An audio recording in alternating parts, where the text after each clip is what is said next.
Should Europe and the West divest, Western Europe and the Western world divest of Russian energy, in your opinion? You know, I think that there's a lot of rethink, and there will be, about energy security worldwide.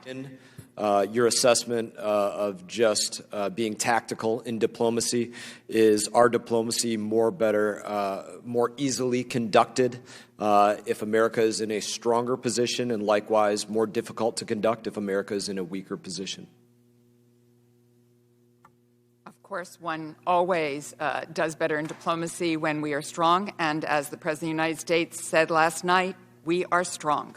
Does Europe's dependency upon Russian energy put them in a weaker position? You know, my European colleagues have shown extraordinary courage. Their economic interaction with Russia is much more profound than ours is. Define profound, please.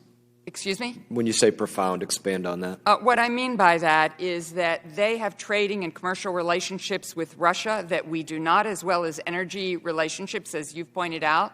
And so for them to have taken the steps that they have really can come back on them in much more profound ways, even than it can come back on us.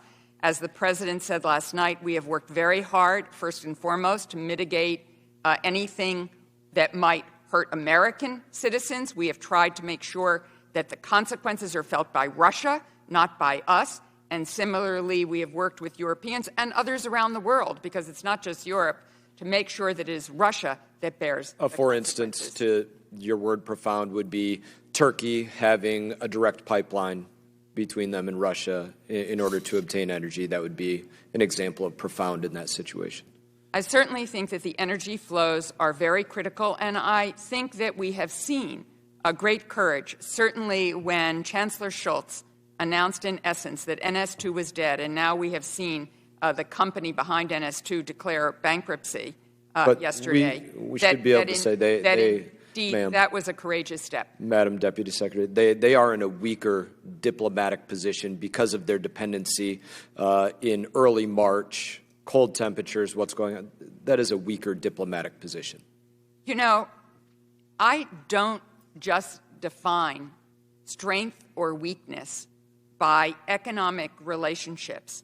It is what courage people have to act in their interest, their national security interest, even if there are costs engaged. And for me, that is courage and that is strength. I think we find agreement in that, ma'am, but the level of courage is tempered by the amount of dependency upon foreign fuels. The level of courage is tempered and the resolve of the world by the fact that Putin has nuclear weapons. We would be naive to argue otherwise, in my opinion. Without a doubt, we all take that into consideration. We all consider not escalating a situation that might get out of control. That is all true. Said very diplomatically. Yes. Thank you, ma'am. I want to ask some opinion about how you believe the Ukraine war should end. Should Europe and the West divest, Western Europe and the Western world divest of Russian energy, in your opinion? You know, I think that there's a lot of rethink, and there will be, about energy security worldwide. I think you had heard from the President last night that, combined with other countries around the world, we've done a release of strategic petroleum reserves of 60 million, 30 million from the United States. But no was your answer. But I do think that the whole world is rethinking energy security over the long term.